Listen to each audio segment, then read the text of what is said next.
Vitajte pri 6. časti mini podcastov Svetlo pre teba. A ja som vám minule slúbila, že vlastne si povieme dneska o tom, ako sa pripraviť na ten spánok. No cítim, že je dôležité ešte troška viacej povedať niečo o tom prostredí.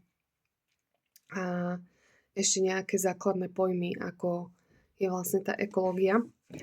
A ja som si preto dneska pripravila túto knižočku, ktorá sa volá Biológie, učebnice pro lekárske fakulty. Táto kniha bola vydaná v roku 1989 a je tu vlastne taká kapitola pre lekárov bola vydaná, že organizmy a prostredie.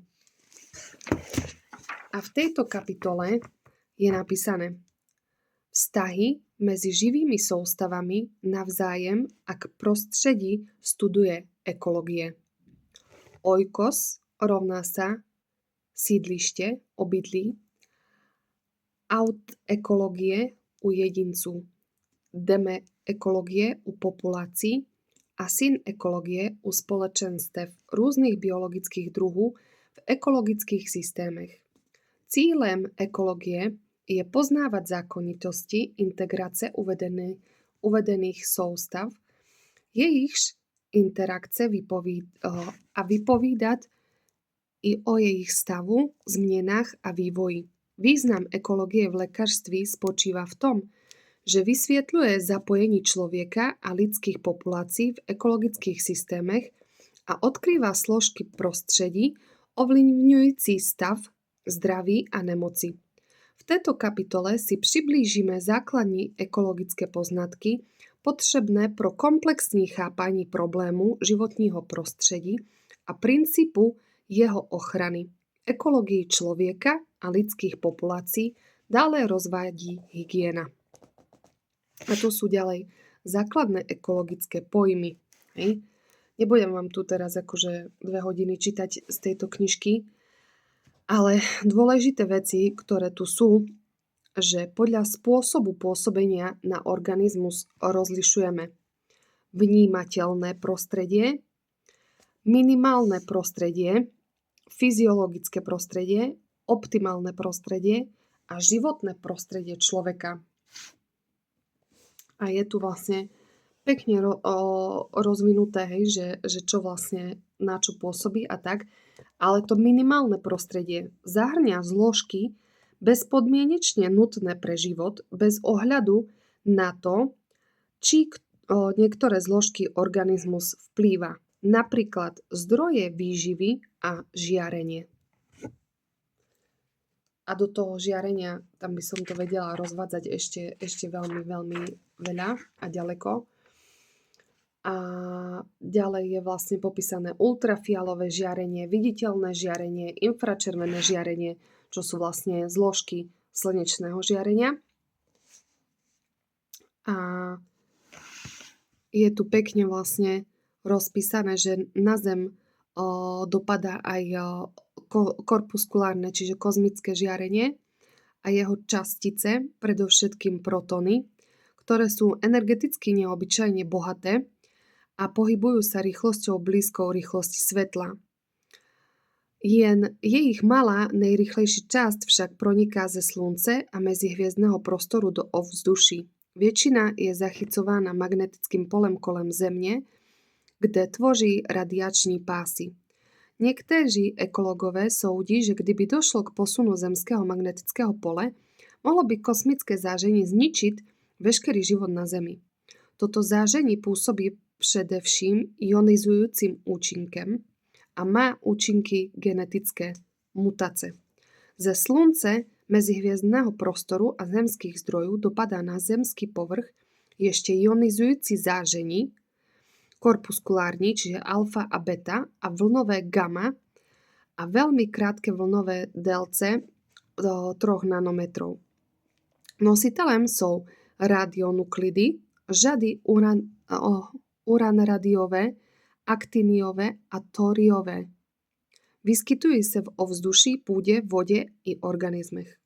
Konečnými produkty přeměn těchto radioaktivních látek jsou stabilní izotopy olova. Ionizující záření působí excitaci a ionizaci molekul v buňkách.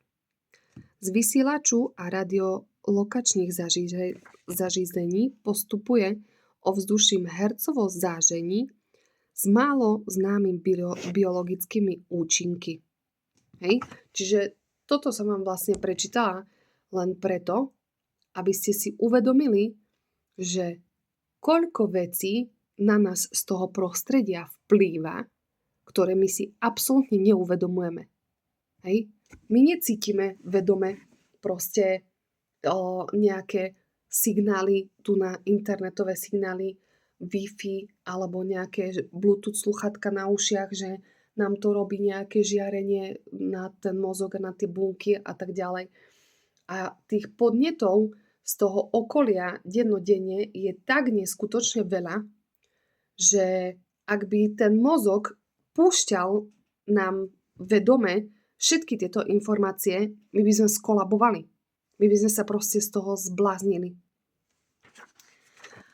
A pointa tohto videa je, aby sme sa čím ďalej, tým viac zamýšľali nad tým, že čo všetko je jednak to žiarenie a čo všetko sa nachádza v tom našom prostredí.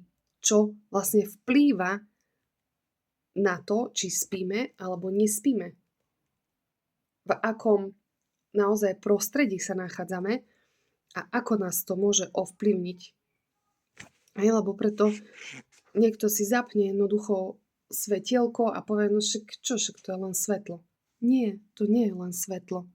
To je proste určitý spínač, určité vlnové žiarenia, vlnové dĺžky, ktoré priamo ovplyvňujú to, ako sa cítime. Hej? A ovplyvňujú náš cirkadiálny rytmus, to, že či to telo podvedome si myslí, že sa teraz je ráno, je modré svetlo a ideme makať a ideme proste fungovať, alebo je proste oranžové svetlo, alebo je červené svetlo a ideme spať a tak ďalej. Jednoducho, to nie je jedno. Nie je to jedno. A vždy, keď aj sa nechcete zaťažovať týmto množstvom informácií, tak premýšľajte nad tým, ako by vyzeral váš život, keby všetky tieto moderné výdobytky techniky neboli. A toto si berte ako barličku. Ako môžem v tomto umelo vytvorenom prostredí napodobniť niečo, čo je prirodzené. Hej?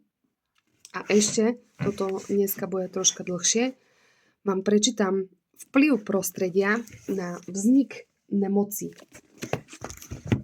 Některé z výše uvedených faktorů prostředí se významně uplatňují v etiologii a patogenezi nemocí. Především v zemích s rozvinutou ekonomikou jsou rozšířeny tzv. Civilizační choroby. Mezi něž patří nemoci kardiovaskulárního systému, zhoubné nádory, nervová a psychická onemocnění, hypertenze, obezita a další. Zvyšující se četnost některých druhů nádorů se připisuje zvýšené expozici lidské populace karcinogenům a mutagenům obsaženým v prostředí především hustě zabydlených průmyslových aglomerací. Některá onemocnění respirační, zvláště horních dýchacích cest, jsou častá v oblastech se silně znečištěným ovzduším. Při vzniku cévnych a srdečných chorob, aterosklerózy, infarktu myokardu a tak dále, významně spolupůsobí faktory podmíněné způsobem života, jenž odporuje přirozeným biologickým potřebám lidského organismu, nedostatek pohybu, nadměrná psychická zátěž, tabakismus a nadvýživa. Úspěch boje proti těmto nemocem závisí na účinnosti prevence. Ta vychází nejen ze znalosti nemocí samých, ale současně i ze znalosti ekologických a sociálních faktorů, které zvyšují jejich výskyt v populaci. Ano, Čiže už v 89. vedeli, že to, akým spôsobom žijeme a v akom prostredí žijeme, nám spôsobuje psychické choroby, kardiovaskulárne choroby, zhubné nádory, vysoký krvný tlak, obezitu, cukrovku a ďalšie. Takže na budúce vám ešte raz zopakujem, o čom je modré svetlo, čo to vlastne je, kedy ho potrebujeme a kedy ho potrebujeme odcloniť a aké sú možnosti momentálne, o ktorých ja viem, ako vlastne filtrovať to modré svetlo a kedy a koľko ho treba. Takže sa teším na vás na budúce v kratšej časti, už 7. v tomto mini podcaste Svetlo pre teba. A budem rada, ak ho budete šíriť ďalej, ak vám tieto videá dávajú zmysel. A ďakujem, že ste toto pozerali až sem. Ahojte!